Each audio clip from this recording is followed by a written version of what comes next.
And welcome to Hannity. And tonight, a bold new chapter in our nation's storied history is unfolding right before your eyes. A major trade deal with the UK is the first of many to come. The economy is on the mend. Law and order is being restored coast to coast. Left-wing agitators, they are finally facing consequences, including deportation in spite of lawfare. Our crumbling infrastructure that Pothole Pete ignored and degraded for years is finally getting the attention it deserves. We need the skies to be safe. And as per usual, Joe Biden is completely oblivious to all of it. We'll show you the sad interview that he and Dr. Jill Biden had on that hard-hitting news show. But we begin with today's massive announcement. Watch this. This morning, I'm thrilled to announce that we have reached a breakthrough trade deal with the United Kingdom. Incredible country. Today is a victory day for World War II. We won the war together exactly 80 years ago, so there could be no more perfect morning to reach this historic agreement. And it's beautiful weather out. I will tell you that, Keir. Beautiful weather. It's so perfect outside. But it's really, in particular, the agreement with one of our closest and most cherished allies. And we're so happy that that's the way it worked out.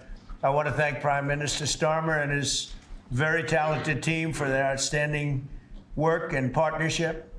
Today's agreement with the UK is the first in a series of agreements on trade that my administration has been negotiating over the past 4 weeks.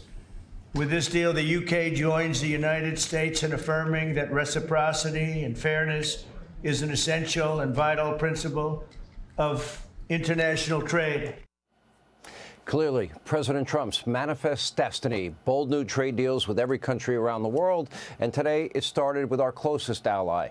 Now, this deal cuts red tape between our two countries. It fast-tracks trade through customs. It also eliminates British tariffs on American steel, aluminum, and opens the British market to American ethanol, agriculture, machinery.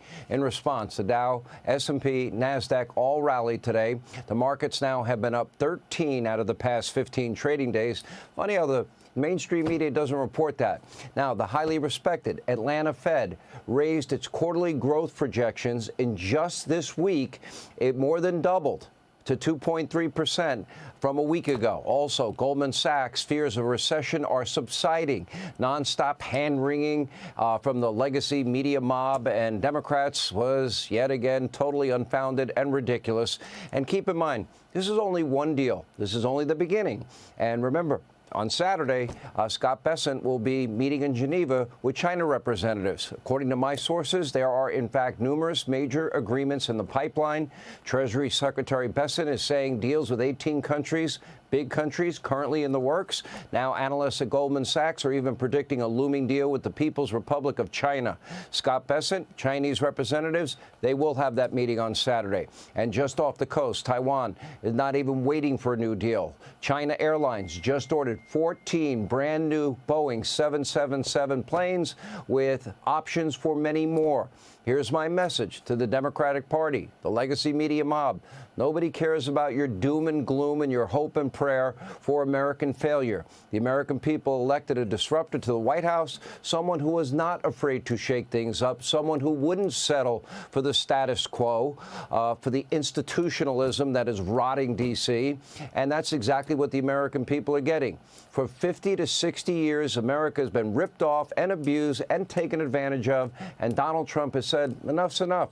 And by the way, this is for the American economy, American manufacturing, and the people that make this country great, American workers. Now, remember, his threat of tariffs also resulted in over $8 trillion in commitments for manufacturing over the next 4 years in sectors where we need it: cars, pharmaceuticals, chips, and much, much more. We don't need to be dependent on any other country ever. And now our country has a chance to be better than ever before, from sea to shining sea, from the Arctic to the Gulf of America. In case you missed it, by the way, the House, they just passed legislation, angry Democrats officially renaming the Gulf of Mexico. Naturally, every Democrat voted against it. What are they for anyway? Hey, Sean Hannity here. Hey, click here to subscribe to Fox News YouTube page and catch our hottest interviews and most compelling analysis. You will not get it anywhere else.